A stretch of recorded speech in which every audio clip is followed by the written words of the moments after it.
Bonjour à tous. Aujourd'hui, nous allons vous exposer de manière concise le processus d'automatisation des procès verbaux des résultats du quatrième semestre. Nous détaillerons les différentes méthodes employées, les outils utilisés ainsi que les étapes clés de l'automatisation. Tout d'abord, nous allons d'abord faire chaque feuille pour chaque matière. Comme il y a 12 unités, nous allons faire de feuille 2 jusqu'à feuille 13 contient 5 unités. Comme par exemple, au niveau de feuille 2, nous avons la matière DAO. Au niveau de feuille 3, nous avons la matière mécanique des fluides. Au niveau de feuille 4, nous avons la matière éducation pour sportif, désolé, et etc.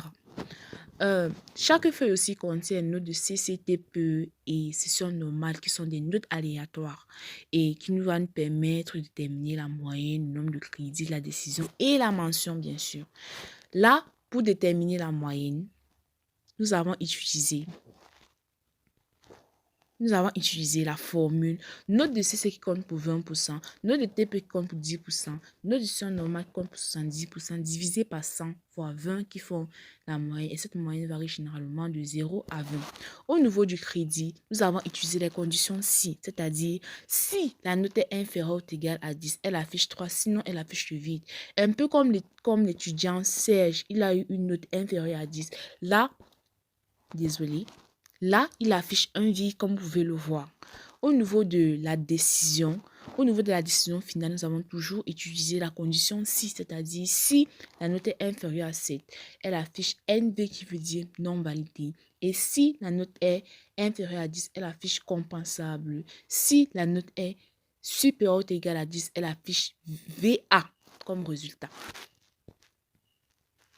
Et au niveau de la mention, nous avons utilisé encore une fois de plus la condition si, c'est-à-dire si la note est supérieure, est inférieure ou égale, supérieure ou égale à 18, elle affiche excellent. Si la note est supérieure ou égale à 16, elle affiche très bien. Si la note est supérieure ou égale à 14, elle affiche bien.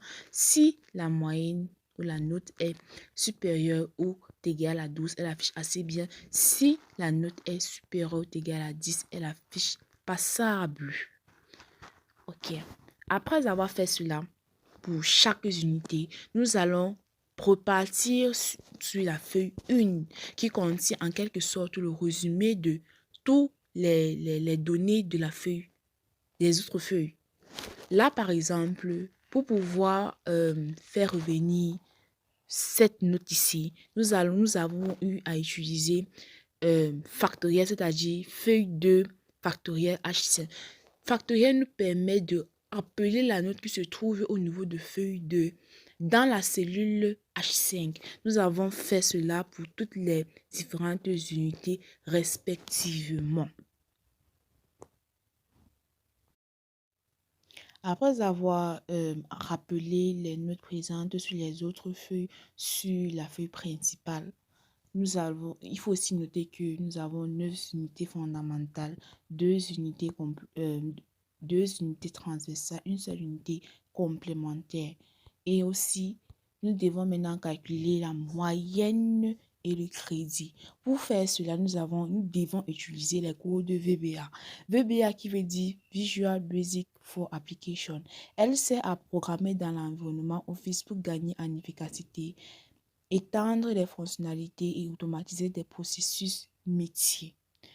Ici, nous devons faire un code qui nous permet de calculer la moyenne des 9 unités, c'est-à-dire additionner les 9 unités divisées par 9 et dans les conditions que si la moyenne est inférieure à 10, elle affiche une cellule vide et si une des notes a une moyenne, une des notes est inférieure à 7, elle affiche aussi une cellule vide.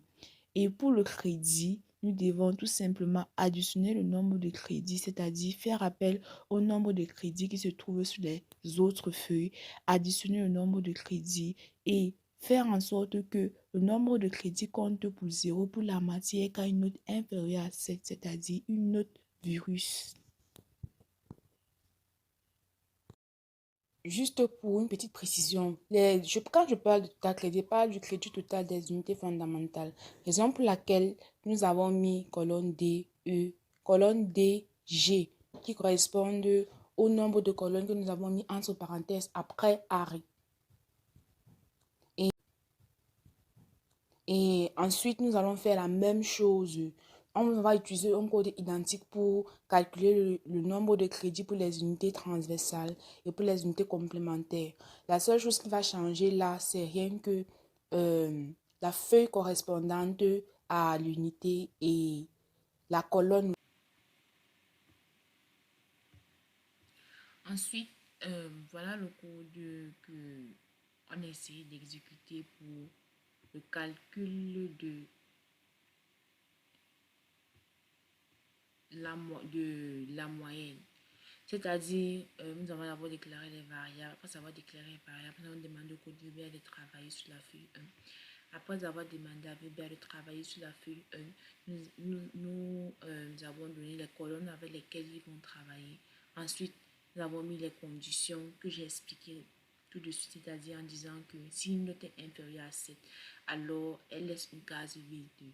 Et aussi, si la moyenne est inférieure à 10, elle laisse aussi une case vide. Voilà cette condition-là. Et ensuite, nous avons exécuté le code pour obtenir ce résultat.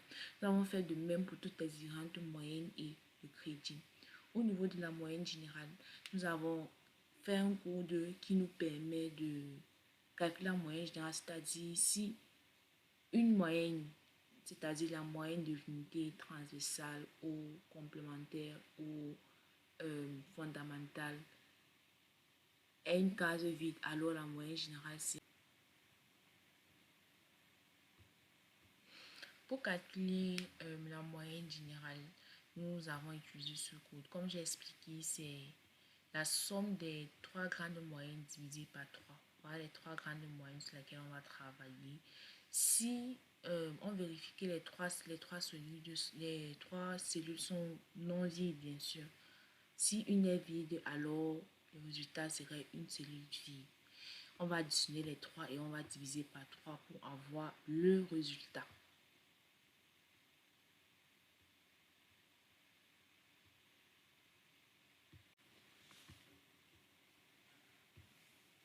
Ce code aussi nous permet de calculer le nombre total de crédits, comme vous avez vu ici.